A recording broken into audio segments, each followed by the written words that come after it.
ให้อาเทศนี่โยเรียบร้อยแล้วได้เว้ยมีทั้งดิบและชุกได้อยู่นี่เด้อเอาครบเลยมื้อนี่เรียบร้อยเลยมื้อนี่ใช้ปูนสอบเดียวบ่ฮะเอาไปเว้าปูนช่องสอบแล้วเปล่าโอ้ยโบแมนแล้วฉันบอกอยู่ปูน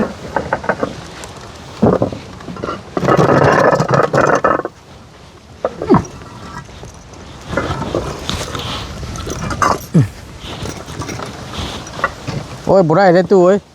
นักแค่ได้น่ะเส้นนี้เขา ฮะเส้นนี้เขาเลยนะฮานบานเทิมน้อยนี่แตกที่นี่อันไหนน่ะดีนี่เลยมีแตกมันให้ลุ่มลงนั้นในบานเทิมน้อยห่างมาลายคนชอยบ่ย่อขึ้นใช่บีไหมบ่เท่าไรน่ะ90,000อยู่ห้านเทิมน้อยเทิมน้อยฮานนั้นเฮาออกโอเคบ่บัดนี้ได้บ่บัดนี้น่ะได้แล้วใครอยู่สนามมิตรว่าอันนั้นเอาเดี๋ยวอันแสนหนึ่งนี่ไปจ่ายค่าบีรถไทยเด้ออันนี้แสนหนึ่งนี่ให้ค่าเจ้าไปแก้นี่แหละเหือแห้งนี่แหละเด้ออันน้ำใจจะง่ายเด้อมิตรเอาคำเพิ่นบ่เชื่อเพิ่นเชื่อบ่ปิ่นยังชอบนึงเด้อว่านี่เดี๋ยวให้ออกไปเดี๋ยวให้ช่วยออกไปคำจะออกไปคุยให้เพราะว่านี่บินมันมีอยู่นี่นะนี่ใช่นี่ปูนเคียวช่องกระสอบ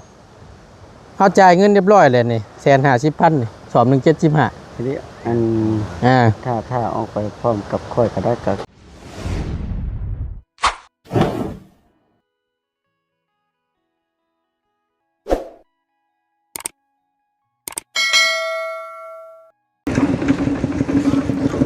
กลับมาพี่กลับมาโลดไปสิได้บาทนี่ถอยก้นบ่เนาะ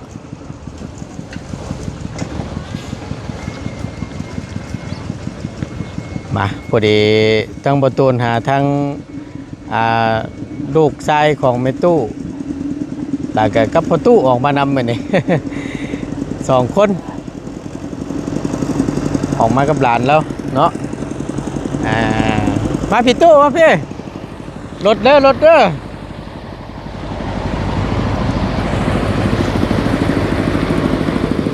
พอดีทั้งประตูได้ให้เพิ่นออกมาเอาหินเฮทรายแล้วก็บล็อกปูนพี่น้องเตรียมไว้เฮ็ดบันไดเนาะเพื่อเป็นการบ่เสียเวลาทั้งประตูก็ได้มีโอกาสแล้วก็มีเวลาแล้วก็เลยให้เพิ่นออกมาเอาซะพุ่นละเบียดพุ่นเด้อเดี๋ยวเพิ่นมีคนมาตัก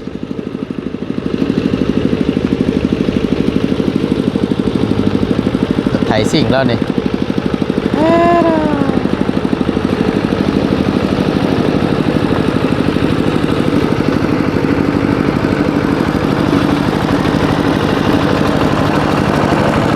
เวลาแอบ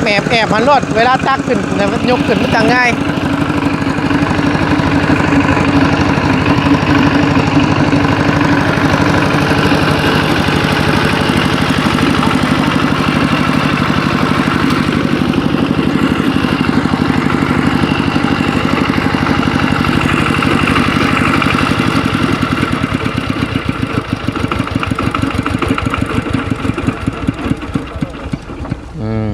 โอเค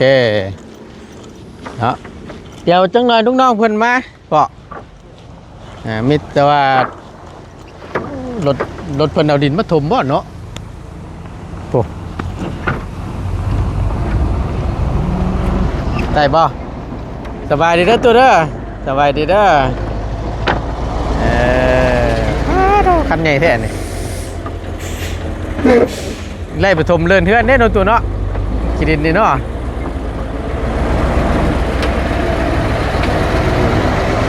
โอ้เก่งเลยดิหมอน้อยนี่น้อยนึงขับรถ10 ล้อเปิดเอาลินมาถมทางแห้งคักอยู่เนาะวันนี้เนาะใครอยู่สะ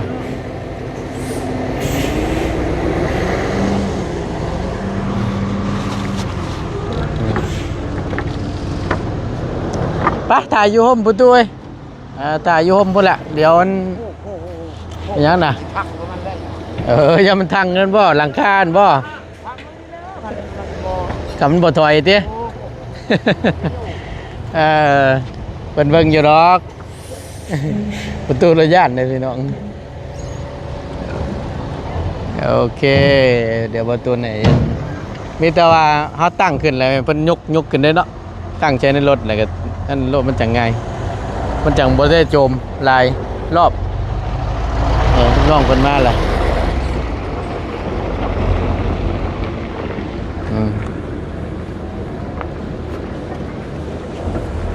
เอากราบทักทายสบายดีและสวัสดีเด้อพี่น้องเด้อสบายดีกันตอนยามสวยๆนิดนึงเนาะพอดีให้เพิ่นมาแก่หินแห่หินทรายนี่แหละเนาะหินแห่3ทราย3ผู้เบาฮะเอาแบบไหนโอเคเอาเดี๋ยวให้เราตั้งน้องๆเพิ่นตักก่อนพี่น้องเนาะ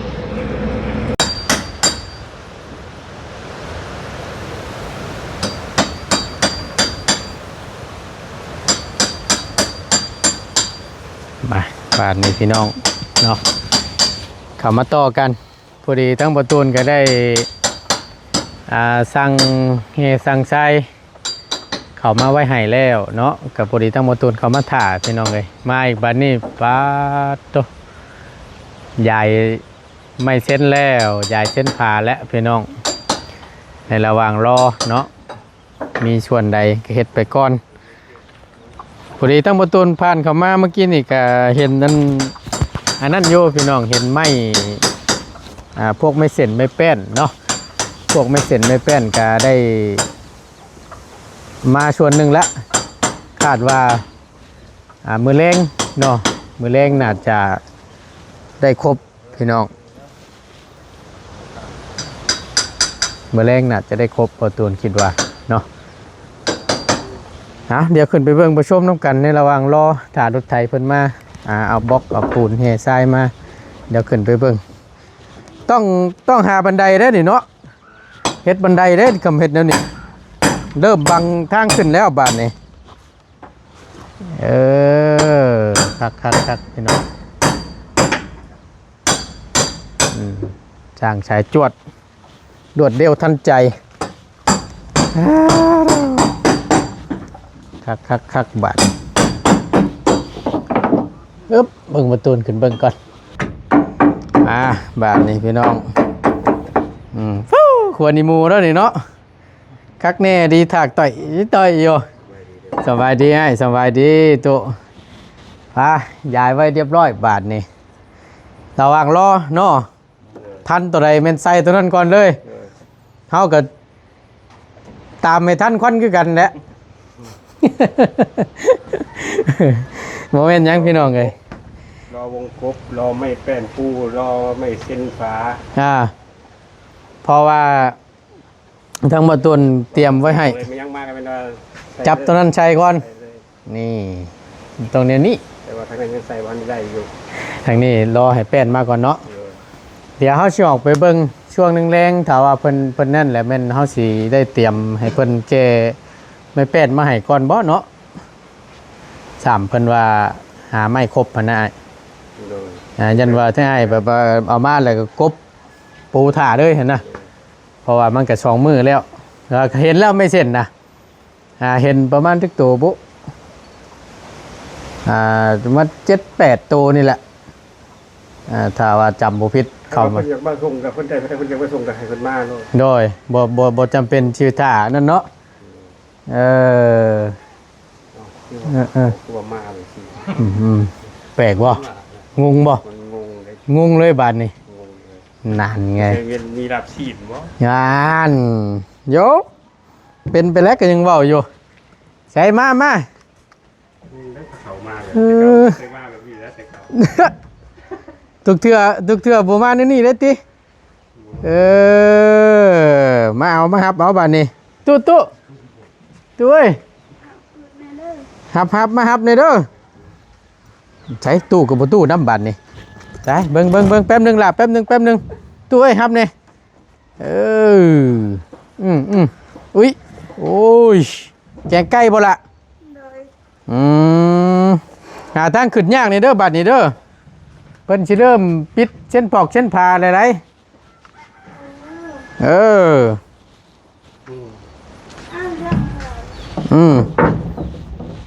แต่อย่างชั้นแหละรบกวนอันเจ้าแปลวอันนั้นเนี่ยอยู่ในหันตะกร้ารถนั่นน่ะสบายดีล่ะแปลวอันลาบชิ้นมาชูทั้งให้ช้างเพิ่นกินเนี่ย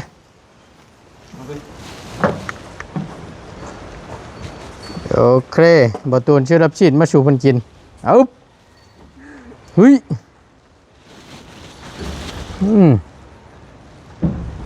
เฮ้บหมดนั่นล่ะคือว่าตี ฮะเห็นได้ก็คือบ่ติง ตี อ๋อมันติงโอ้มันทันได้แล้ววะก็ติงเนี่ยแหละว่าเนาะยึดบันไลใช้เบิ่งกวนนี่ฝนว่าเขาหน่อย ฮะปัดก่อน ปัดตัวนี้ ทำความสะอาดก่อนมาให้จิถือไว้ให้แกงไก่บ่นี่น่ะคัก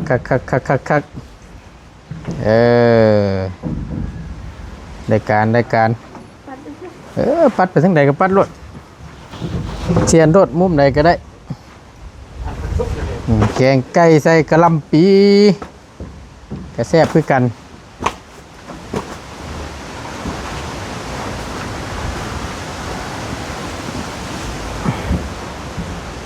อันตรายแค่นั้น ฮะ อันตรายแค่นั้น แกนั่นแล้วนี่ไอ้สิไปมุมนี้ก็ได้นี่นี่เต็มสีขวัญและงังอยู่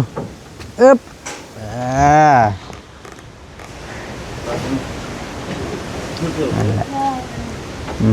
ได้บ่บอกแล้วว่าทางนั้นนะ ฮะ แล้ว ไปยังไง ไปจอมมือ ไปก่อนเลยวายไปก่อนเลยได้ตัวถ้วยได้วันเดียวนี่เด้อให้อาเทศนี่โยเรียบร้อยแล้วได้เว้ยมีทั้งดิบและชุกได้อยู่นี่เด้อเอาครบเลยมื้อนี่เรียบร้อยเลยมื้อนี่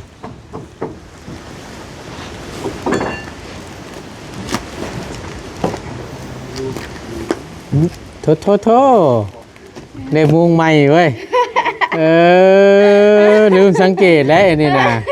โอ้ยเพิ่นเลยมุงใหม่เลยนาฬิกาใหม่ตัวนี่บ่ธรรมดาเพิ่นนี่ มันตายได้เลยไอ้เธอหนึ่งเลย อันไหน มองตัวนี้ฮะ มุงตัวน้ำเจ้านะมันตายแล้วบ่เทื่อนึงแล้วมันฟื้นบัดนี้ ขึ้นไหม ขึ้นใหม่มันเฮ็ดได้จังหวะตาย เอาไว้ดนแล้วก็กลับไปเบิ่งไปต่อ บ่แล้วก็ ไปต่อ เพิ่นสังงัดแน่หน่อยนึงตายเนาะข้างแน่ลิซะมันบ่ได้กันน้ำบ่ น้ำมันตายได้ ถ้าไรชื่อตัวนั้นนะเบิ่งหาเบิ่งใหม่ด้วยเท่าไรนี่ คือเก่า คือเก้า150,000ค่าพี่บ่ เลย อันนี้ดิฟคือกันแหละชุบบ่ตัวนั้น จบ ชุบเลยใส่อีกตัวหนึงอย่าพูดอะไรเพิ่นบ่อยากกินนะนั่นแหละ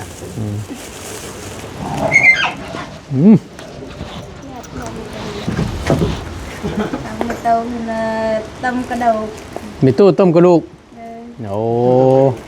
เตรียมกระดูกไว้แกงบ่เอากินลาบชิ้นก่อนฉันทั้งนี้โอ้เนาะเฮ้ย ต้นเทีย นั่นแหละ ทำเองไม่ได้ถือเลย เป็นหยังเอาไว้ค่ะนั่นแหละเดี๋ยวจะค่อยเพิ่นแกะไอ้อาด โดย แม่คำสินะ คำเจ้าบ่เลยเบิดคักจะได้น่ะแม่ กักสามเทื่อนี่คำบ่มีสัญญาณตอบรับนี่เบิดได้ว่าเดี๋ยวนี้เด้อ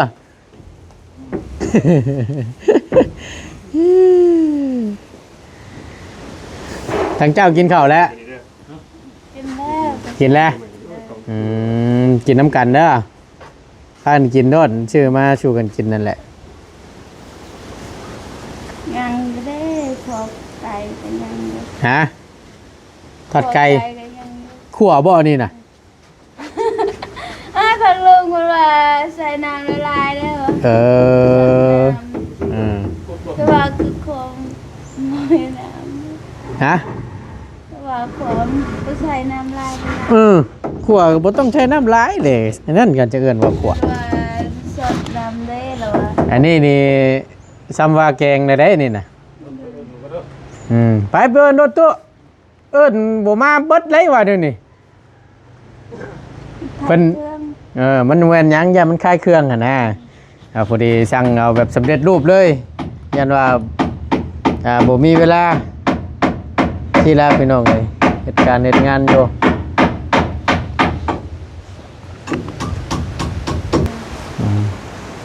เป็นอะไรก็สิมาแล้วไม่ยังสิมา สวัสดีนะ สิมารุดหน้า เลย เอ้าได้แล้วบ่ซะ ได้เลย ได้แล้วรถอยู่ไสน่ะ โจพลาน รถอยู่พะลาน เลย เอา เราพร้อมแล้ว เพิ่นว่าเบิ่งเมื่อวานนี่ เขาเบิ่งเมื่อวานนี่นะวันนี้เขาจะได้เบอร์ครูลุงเฮิมเขาจะคุยกับลุงเฮิมตรงนี้เขาให้ครูลุงเฮิมโดยตรงเลยนะ เอา สั่นอยู่แล้วเนาะ แม่น เขาก็เลยขอเบอร์ลุงเฮิมเลยน้องเขาบ่มีเบอร์ลุงเฮิม เออ เบอร์เบาตูนไป อ่า ให้เบาตูนประชาสัมพันธ์ให้ ได้ บอกง่ายๆที่ถ้าน้องเขาบอกบ่เป็นคือบอกแทนซะ อืม คือว่าน้องเขาบอกบ่เป็นนะ โดย เขาก็จะบอกให้ลุงเฮิมมันตกลงกันเองกับเจ้าของรถนะ แม่นก็ตามรักมันก็เล่าหั่นแหละ เขาหันน้องเพิ่นบ่มีเบอร์ลุงเฮิม โดย ถ้าผู้ค้าก็ได้แนะนำว่าให้สู้เขาประตูนทันเด้ว่า โดย เพราะว่าลุงเฮิมตอนนี้อยู่พระโมเมนต์บ่สิว่าพระลานแล้ววะอันเชโปนอยู่เชโปนแล้ววันนี้แหละ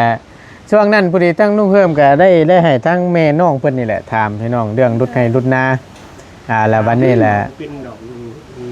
คือเลย โดย เลยจะหารถอันแหละ ผู้ขายคือผู้ขายว่าองค์กินแหละ โดย คือลุงเฮิมแหละ ถ้าลุงเฮิมเนาะ จ่ายเอง โอเค เดี๋ยวเขาจะได้ การคุยกันเอาเองนะ โดย คุณประชาสัมพันธ์ให้น้องคนแน่ ได้เดี๋ยวเขาจะติดต่อให้เดี๋ยวเขาจะร่มให้พอดีออกไปพุ่นเนี่ย เพราะว่าเมื่อวานนี้เขาไม่ได้เบอร์ลุงเฮิมดิเจ้าของรถเขาเบอร์ประตูนไปแล้ว ประตูนแล้วบ่ ยังบ่เห็น ถ้าไม่ได้รถอันนั้นโยพลานไม่โยรถในบ้านทำนานนี้ได้ รถไทย สองคน อยู่นั่นนะ เลย ทางแม่เพื่อนนั้นบอกทางหักทางพ่อเพื่อนก็ บ่ บอกคน โอ้ยยกขึ้นมาพี่ละอันว่าหาหลายทางไว้สิบ่ เลยบ้านเพื่อนก็อยากมาเพื่อนก็อยากมา เดี๋ยวแนวมันเด็ดหน่อยเนาะเพราะว่าเขาก็หาเงินเนาะ แล้วให้แล้วนะ แล้วให้แล้วหน้าเบิดเลย บ้านชาวนี่ก็บอก อ่า บอกพวกบ้านทำน้อยนี่ แล้วปัญหาเรื่องราคานี่ก็ตกลงกัน ต้องไปเบิ่งเนื้อที่อีกเนาะ ให้ลุงเฮิมมาว่าเอง ให้ทั้งลุงเฮิมมาแล้วมาลมแล้วก็พาไปเบิ่งเนื้อที่ เพราะว่าน้องคุณจะว่าบ่เป็นดอกคุณก็บ่เคย อืม มาพักผ่อนทำไรก็ให้ลุงเฮิมมาเบิ่งมาเว้าเขาตามรถเองเพราะเขาไปเบิ่งพื้นที่เลยล่ะลุงเฮิมก็ไปเบิ่งพื้นที่แล้วคุณก็น่าสิฮู้แล้วว่าทำได้เนาะ โดย แล้วก็สร้างรถกับมันเจ้าของรถก็ไปเบิ่งพื้นที่แล้ว เขาก็ฮู้แล้วว่าราคาจะได้ก็ตกลงกัน โดย ตกลงกันได้ก็เลยเขามาดุดเลยนะ โดยเอาก็มีแต่ว่าเดี๋ยวตั้งอ้ายสิโทรหาทั้งลุงเฮิมให้ประชาสัมพันธ์ให้เด้อจะได้บอกเพิ่นว่าคำว่าเพิ่นพร้อมมื้อใดและอ้ายสิได้บอกให้ว่าเพิ่นสะดวกบ่หรือว่าจังใดเพราะว่าตอนนั้นก็รอคือว่ารถมันเข้าบ่ได้เพิ่นบ่กล้าเฮ็ดว่าซั่นและตอนนี้แหละเพิ่นว่าพร้อมที่จะเฮ็ดแล้วว่าซั่นพร้อมรุดพร้อมไทยละได้ว่าซั่นเนาะก็มีแต่ว่าทางอ้ายสิบอกให้อยู่นี่มันโทรบ่ได้ได้สัญญาณอินเทอร์เน็ตบ่มี สัญญาณ เรื่องของเรื่องนี่นะอดเอาใจเย็นๆพื้นที่นี่ก็จักเท่าไหร่เนาะพี่น้องบ่ทั้งบ่ตูนก็ยังบ่ได้เบิ่งรายละเอียดคักปานใดสิได้อยู่บ่เฮกตาร์หนึ่ง ทางแม่ว่าเฮกตาปลาย เฮกตาร์ปลาย เลย อืมประมาณแหละพี่น้องเนาะตามที่บ่ตูนเบิ่งคร่าวๆก็ได้ใช่อันผู้ไปตามน่ะไปน้ำกันเลยไปจักอ่ะนะเอ้าเก็บยอดผักสะไลมานำบ่แล้วก็เพิ่มความขมแล้วก็มักขมคือกันเนาะมาพี่นะนี่โอ้ยตายแล้วอันนี้มานั่งเผาถ้วยรับสิ้นพี่ยันลมพัดนี่บ่ได้จมลูกนี้นี่ ต่างมือ เตรียมไว้ด้วย ต่างมือชา เป็นไงตุ๊เอาแล้วเอิ้นชามเทื่อบ่มาแล้วเบิดได้ว่าเดี๋ยวนี้ เออป้าก่อนนะว่านี่มันจังไรมันสิบ่แซ่บมันว่าเนี่ยนี่แล้วกับไม่อาจบ่ไปเอิ้นนี่ก็ไม่อาจเอิ้นแค่นี้ นั่งจริงนะนั่งครั้งเลยดิ มีแต่ว่านี่แหละระวังไว้นำตัวจำได้บ่ยกขึ้นเมื่อใดนี่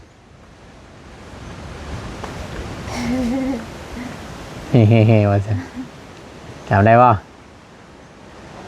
มันยังก็ก็มาเจอ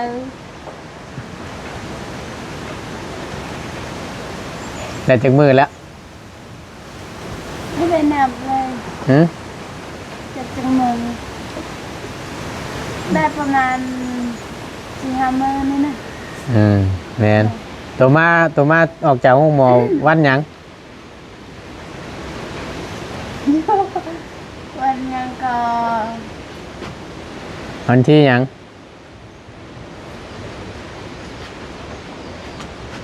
วันที่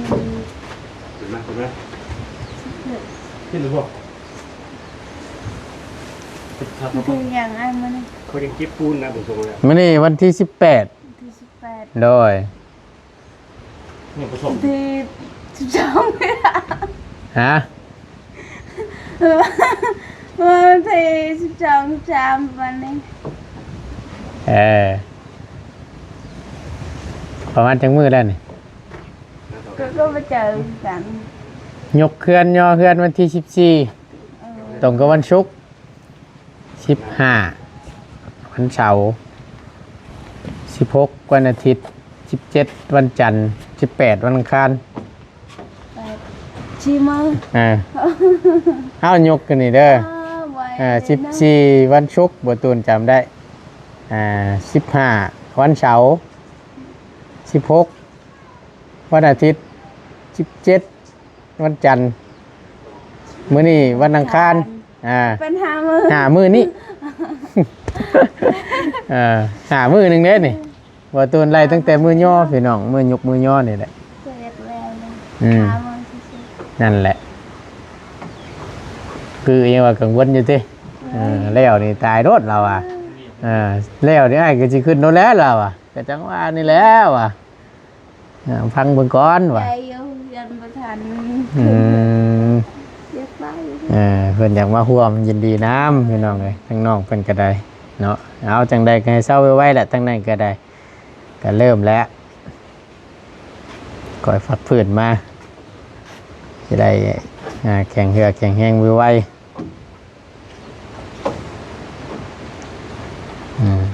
ไปเนาะนั่งมันก็อื่นน้ำลายเอื้อกๆอยู่ได้อเนาะตัวเนาะ บ่มาจักเทื่อเนาะ เขายังประชมมันก่อเองนะ ยังประชมก็อยู่โธ่คลายเครื่องเท่านั้นแล้วสันบาทนี่ กำลังจะถุงยางให้ใครได้เราบด หาตรงยางมาปิดไว้ยันญี่ปุ่นเขามีถั่วยังเอาใครเนาะยันญี่ปุ่นนั่นแหละปิวใช่ ทุกคนนั่งให้ โอ้ยเจ็บเลย ยัง แต่คนดูดีเนาะ เป็นงู ตรงยางยังตัวนี้นะตรงตรงยางอันเพิ่นใส่อันนั้นใส่พวกถุงน้ำถุงยางง่ายถือมาแต่ละเทื่อนั่นแหละบางอย่างแล้วนั่นตะปูตัวนั้น มาปอกไว้ก็ได้เลยเนาะ เอาฉันยกขึ้นไว้ถึงชูงแล้วฉันเด้อย่านญี่ปุ่นนั่นแหละเลยเนาะ ปวดเต่งนะ หืม ท นึบ ช่วยได้ถึง4เสา ๆอืม มีเสาช่วยทีว้าวมีตัวขาดมันจะตัวนี้กระดาษ ล้มมื้อนี้พี่น้องเอ้ยป้าโร ลมห้างกึโยขอแต่ก็ยังกระตอกเปลวใช่ไหม ฮะ กระตอกเปลวใช่ไหม กระตกปิวใช่น่ะปิวใช่น่ะตัวน่ะเฮ็ดอะไรคือจะว่าให้มันปิวใส่ เอ้ยในเตียงในฉันนั่งเดียวเตา ลมมันเองปุ๊บมาใส่เลยบาดนี่ เดิน เต็ม เอาผ้าอัดมาอัดแล้วก็ปอกไว้แล้วก็เอามือปอกคนนี่มันเปลวปอก โอ้ยเนาะข้างแน่ลิจ้ะอันนี้ตัวกระตกเป้าใช่หรอวะ เลย ยันว่ามีเก่งมีอย่างหล่นบ่ได้เด้เนาะปิวมาว่าเปิ้หน้าก่อนนี่ป้าดทุก เขาก็เลย คือตาแลนไป เนาะลมพัดตึ้งอะไรนี่เอาถ่าก่อนจังหน่อยนึงพี่น้องเลยพอแห้งแล้วเนาะเพื่อเพิ่นสิมานี่ก็ได้อึบลงบังได้ไอ้ฮะใกล้ๆนี่เนาะ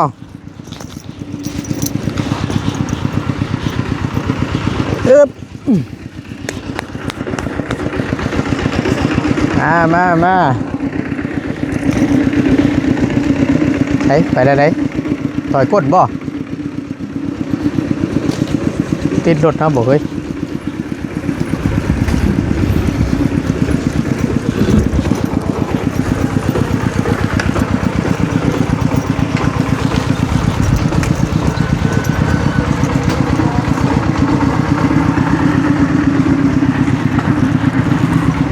โอเค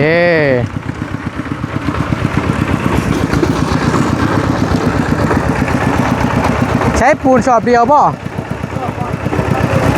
ฮะเอาไปเว้า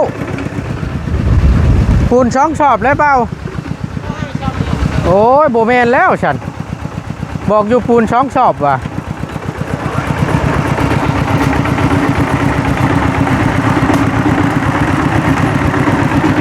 ตายแล้วบาทนี่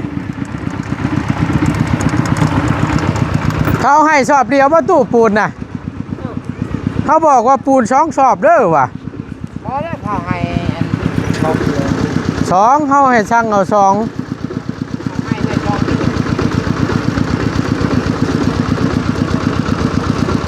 ไปใส่น่ะตัวตายใช้เอาลงนี่บ่ที่ได้แม่น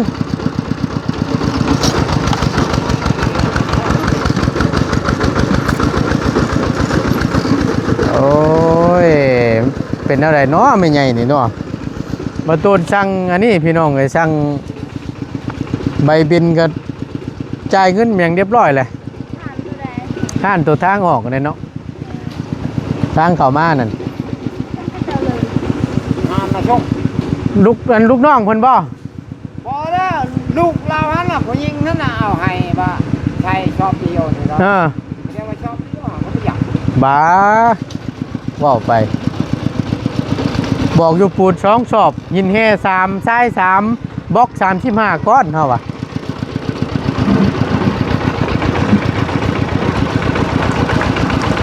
ว่าวไปแล้ว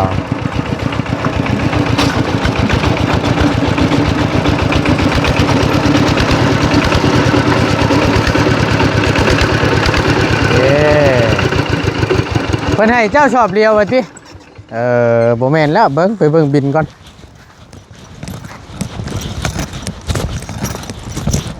สั่งว่าแท้พี่น้องมันก็สิได้อันนั้นอีกแล้ว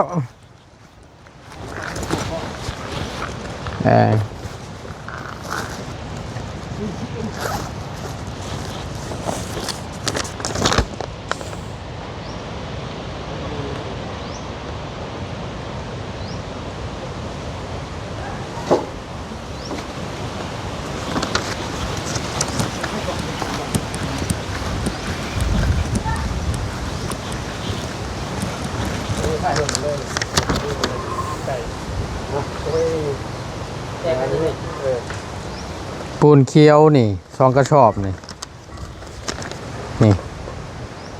สอบหนึ่ง75,000นี่รวมเป็น150,000นี่บล็อกก้อนหนึ่ง4,500 3จำนวน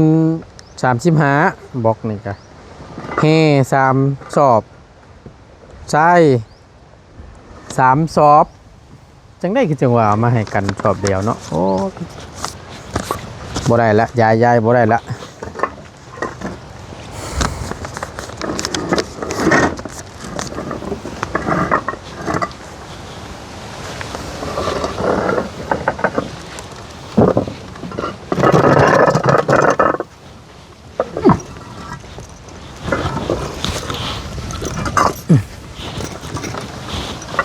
โอ้ยบ่ได้เด้อตู้เอ้ยนักแท้ได้น่ะ เส้นนี้เข้า ฮะ เส้นนี้เข้าเลยนะฮานบานเทิมน้อยนี่อันนี้แตก ที่นี่อันไหนน่ะ ดีนี่เลย มีแตก มันให้ลุ่มลงนั้นในบานเทิมน้อยหางมาลายคนชอย บ่ ย่อขึ้น เออใช่บีไหมบ่เท่าไหร่น่ะ 90 90,000อยู่ห้านเติมน้อย เทิมน้อยหานนั้นเฮาออกอยู่หุ่น หันนี่ล่ะ เออ ห้านได้นะ หัน เวลาหั่น พี่ให้อันนั้นเอา ขายนั่นนี่ อ๋อโอเคเดี๋ยวเขาสิไปจ่ายให้มันนักเนาะมันยังเคยขึ้นจังหวะผูกกันนี่ ขาดช่วง ใช้สอบขาดแล้ว ขาดแล้ว ไปนะไปเลย เนาะมัน สอบขาดอีกแล้ว ขาดด้วยกันได้นี่กัน ขาด โอ้ยหากระสอบมาแกเนาะเมื่อยน้ำเด้สอบดีๆเขากระโบหาใส่ให้ได้เดี๋ยวนี้ ตอบกระดาษอยู่ทำมันกรอบด้วยกระดาษอีก ขาดได้นี่กัน พอนกัน เอาลงนี่เลยป่ะ ตรงนี้เลยลูก เวลาก็ยังค่อยต้อมไว้เนาะตายนี่พี่น้องเลย โอ้กระชอบตัวกระเปื่อยเฉยเต๊ะนะใช่ ตรงนี้เลย กองไว้นี่แหละลุบเนี่ยนี่ให้การเฮ็ดเนี่ยก็ขี้ได้แท้ปานนั้นยังให้ตะมูไปอุดหนุนท่านเพิ่น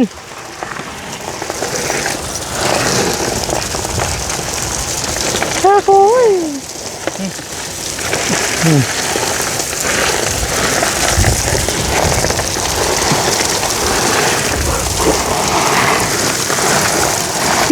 หมูแม่นรถล่ำได้เห็นเนาะ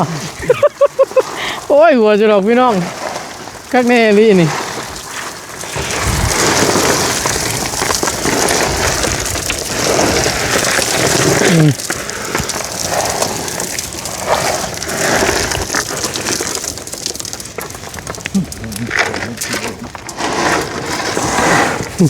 เบิ้ง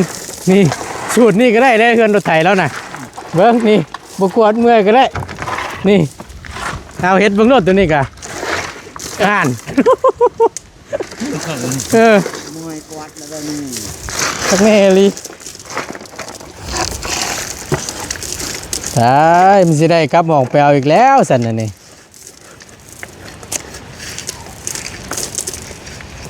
ด่าได้ป่ะ ฮะบ่เฮ็ดหยังกับเฮาบอกเลยเด้เฮาก็ยังเว้าอยู่ตายก็เป็นอันนี้นี่เนาะ ยังก็จะไม่ได้เงินนะ บ่แม่นบ่ได้ยิน บินกับเบิ่งว่าติดคอก ก็โพดเห็นว่ามันเสียเวลาเฮานี่แหละก็คือสิแล้วเอามีแต่ว่าเดียวถามก่อนเจ้าบ่ได้ไปทางใดบ่ซะเนาะบ่ได้ไปทางใดบ่มื้อนี้น่ะคำบ่ได้ไปทางใดเดี๋ยวอ้ายสิ เอา เดี๋ยวอ้ายสิเอาเงินให้ไปจ่ายค่าตีนรถไถเลยเอาตัวนั้นมาเลยแป๊บนึงเลยโอ้ยเนาะเหนื่อยนำเด้เนาะเดี๋ยวประตูเอาเงินประตูให้ก่อน นี่น้อยบาทเพิ่มน้อยฮันเขาว่าบ่รถหัวหน้านี่พูดชอย ฮะ เขาว่ายอกเฮาเนี่ยเขาว่าบ่รถหัวหน้านี่บีแตกนี่บูดผู้มาชอยผู้อื่นเขาบ่มาชอยแล้วว่าเขาว่าบ่แม่นหัวหน้าน้องเขาว่าหมู่ชอยเห็นดีอย่าชื่อเล่าให้เขาโอ้ยเขาว่าชาวทนาย เพราะว่ารถบิดแตกแล้วหมู่ก็เลยมาช่วย ลายคนได้มาชอย อื ตัดคลิป ม กูแล้ว ปาดโถ บอกเขาว่ารถหัวหน้าแตก อย่าไปว่าหัวหน้าก็ผมปั่นไม่ได้ ค่าเข้ามาพี่น้องปุริเกพวกหินเฮหินทรายนี่มาแล้วก็บล็อกนี่แหละมาบัดมีรถไทยพะเต็กนี่ข้างได้ตู้ข้างนั้นบ่ นี่ครั้งนี้หมดชอบ เอาสองวงเลยทั้งนอก แบบว่าวุบลงมาแบบ ปาดโต มอนั้น อืมใช่บ่เนี่ยอืมโอเคบ่บัดนี้ได้บ่บัดนี้น่ะ ไปแล้ว ใครอยู่สนามมิตรว่าอันนั้นเอาเดี๋ยวอันแสนหนึ่งนี่ไปจ่ายค่าบีรถไทยเด้ออันนี้แสนหนึ่งนี่ให้ค่าเจ้าไปแก้นี่แหละเหือแห้งนี่แหละเด้ออันน้ำใจจะง่ายเด้อมิตรเอาคำเพิ่นบ่เชื่อเพิ่นเชื่อบ่ปิ่นยังชอบหนึงเด้อว่านี่เดี๋ยวให้ออกไปเดี๋ยวให้ชออกไปค เอานะ ำจะออกไปคุยให้ โอเค เพราะว่านี่บินมันมีอยู่นี่นะนี่ ใช่ นี่ปูนเคียวซองกระสอบเข้าจ่ายเงินเรียบร้อยเลยนี่150,000นี่สอบ175ทีนี้อัน ถ้าออกไปพร้อมกับค่อยก็ได้ก็ค่อยก็สิออกไปพลาน เจ้ากันนะ ไปพร้อมไปนี่ขี่ ไปกันจะไปเดี๋ยวนี้บ่ เดี๋ยวนี้เลยหาที่เอาสิกลับไปเอาปูน ให้แล้วถือบินก็ได้อ้าย มีแต่ว่าจังชั้นแหละคำเจ้ายันเพิ่นบ่นั่นแหละเจ้าถือบินนี้ไป แต่เจ้าอย่าถิ่มเด้อว่าให้เฮาบ่ได้เฮาสินั่น เขาเป็นเองเห็นไหมตอนนี้ ฮะเพิ่นน้อยสอบเดียวได้บอกได้ปูนเคียว2ว่ะหินเฮนี่3ทรายก็3บล็อก35ว่ะคำเพิ่นไปถามเพิ่นก่อนยังขาดอยู่สอบนึงว่านี่ตุ้ย ต้องมาก่อนเขาจะหายมัน ฮะ มาปีแล้วนะ บ่เกี่ยว บ่เกี่ยวได้ บินเฮามีอยู่ แม่ ได้อยู่ไอ้บ่เนี่ยพอเป็นน้ำเพิ่นจัดให้เฮาบ่ครบไปซื่อได้อยู่ใช่กระสอบให้เฮาก็เบิ่งก่อนน่ะยังดีแต่ว่ามันมาเฮียอยู่พี่เฮาอ่ะคำว่าซั่นแล้วโอ้โหสิได้ฮุบกันอยู่กลางทางนั่นน่ะ ไปที่ประตูนะ โดยสบายดีไอ้สบายดีจักสิว่าจังใดนึกมีแต่ว่าให้หมู่อุดหนุนท่านเพิ่นเลยๆ อุดหนุนนึกว่าฉันอย่าลืมเด้อซื้อเครื่องซื้อของว่าซั่นโอ้สิเลยเฮ็ดในกันกะบ่มาทานน่ะดิ ผมขาดไปเนาะ อืม ใครจะหอดบ่อนเนาะ มันใครแต่ฮอดหมองเฮาก็จังว่าน่ะยังดีอยู่ เอาบ่อนก้อยปูนเลยพอดีเลย เหมาะเลยบัดนี้จักสิว่าได้เด้ขึ้นให้ชอบเลี้ยวปูนนั่นน่ะ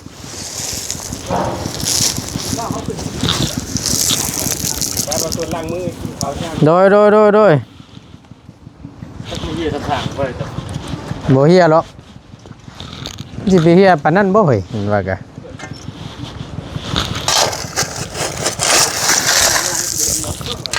เนาะ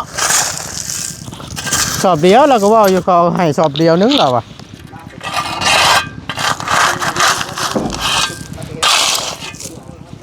เราก็เห็นคือกันวะ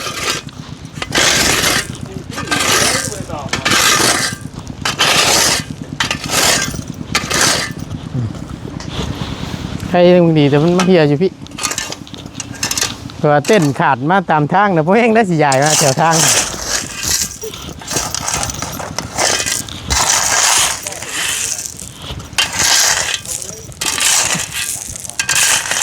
สอบละเซนพวกได้หินเห็นแห้งอยู่ได้ไงใช่นี่50สอบหนึ่ง50ใช่นะหินเห็นนี่เพ่งกลัวใช่3นะแม่นนี่ได้สอบหนึ่งนี่มันมี2นี่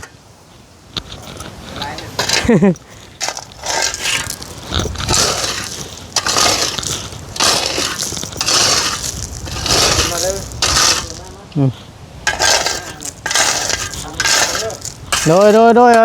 เลย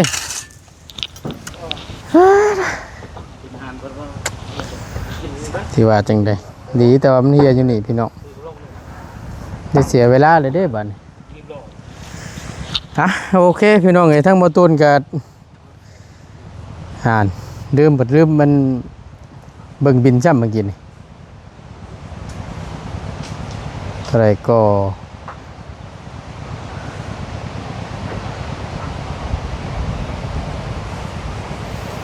150,000ปูนช่องสอบ150,000แห่ทราย เอาเด้อ อันนี้ก็150,000 300,000 400,000 พอหินแห่ในชอบละ100,000 3ชอบก็300,000อันนี้ชอบ50 3ชอบ150,000 300,000 400,000 บวก150,000 500,000 600,000บล็อก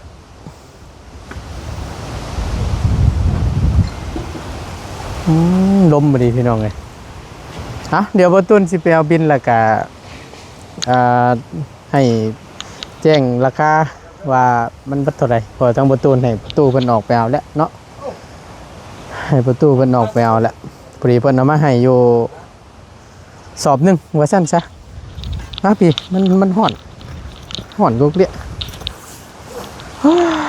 สิว่าจังไดพี่น้องเอ้ยรถยากลืมบ่หรือว่าจังไดเนาะ